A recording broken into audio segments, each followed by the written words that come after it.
kusema kwamba niko hapa katika police station ya Eldama Ravine. Nililetwa hapa jana saa 6 usiku na nimekaa hapa hadi leo asubuhi. Sijaambiwa kosa ambalo nimefanya. Hakuna mtu ameniongelesha, walinishika wakanitupa kwenye cell. Lakini ningependa kwanza kabisa kabla niseme chochote kushukuru wakaazi wa Eldama Ravine. Hasa vijana wa Eldama Ravine. Wamekesha na mimi hapa usiku nzima na wamehakikisha kwamba nimetolewa bila kuumizwa. Ningependa kusema kwamba sikujua nitapata mapenzi kama hii hapa Eldama Ravine. Wakati niliwekwa kwenye boot ya Subaru nikapelekwa huko ndani kule ndani nikaona signboard imeandikwa hapa Eldama Ravine, nikajua sasa mimi kwisha. Lakini nashukuru sana kwa sababu hii vita ambayo tunapigana ni vita ambayo inasaidia Wakenya wote. Mimi nimeandika mchezo wa kuigiza ambao unaitwa Echoes of War.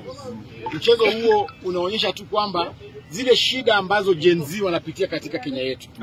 Shida za unemployment, shida za corruption, shida za kukosa healthcare mzuri, shida za watu kukula pesa za ambazo za ushuru na kuongeza ushuru juu, shida za high cost of living.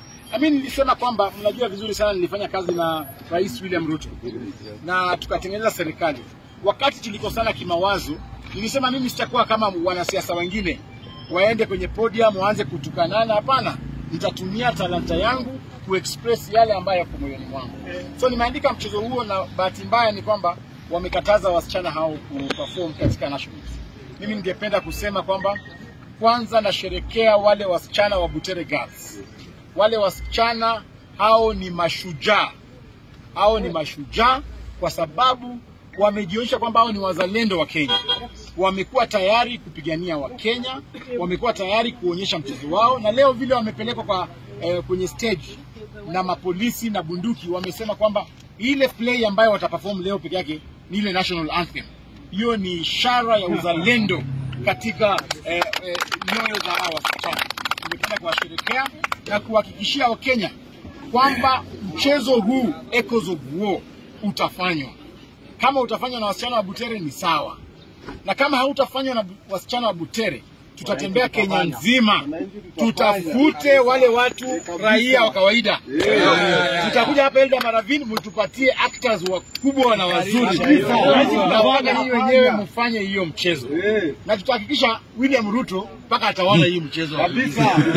Mpaka ataona. Aone. Mnataka aone ama sione? Mnataka Kasongo aone au asione? Kwa nini? Hakuna nimepata kioo. Hakuna barabara kwa majina. Yani kwa sababu tunataka pia ulinzi. Tunataka pia ulinzi wa hao watoto uwe vizuri. So ile kitu ambayo tunafanya kwanza sasa hivi ni kuhakikisha kwamba wasichana wetu wa Butere Girls are as safe as possible.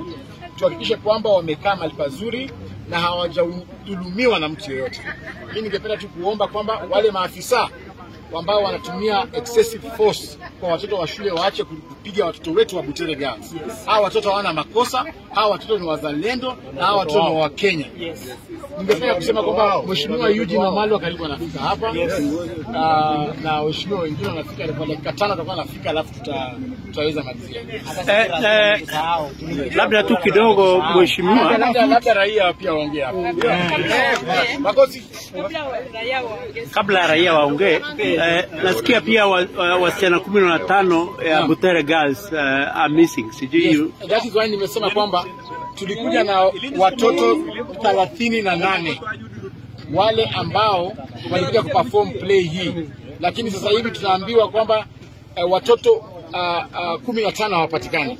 Ningependa wale maafisa ambao wako in charge ya watoto, unajua ni tuko katika area ya abduction, tungependa tujue watoto wetu wa Butere Girls 15 wako wapi. Tunawapatia less than 1 hour. Polisi na wale officials wote wa produce all the children of Butere Girls. Because sasa hivi tunaambiwa 15 students are missing. Kwa nini mchukue watoto wa shule mnawapeleka wapi? Wewe ni kabisa. The Gen Z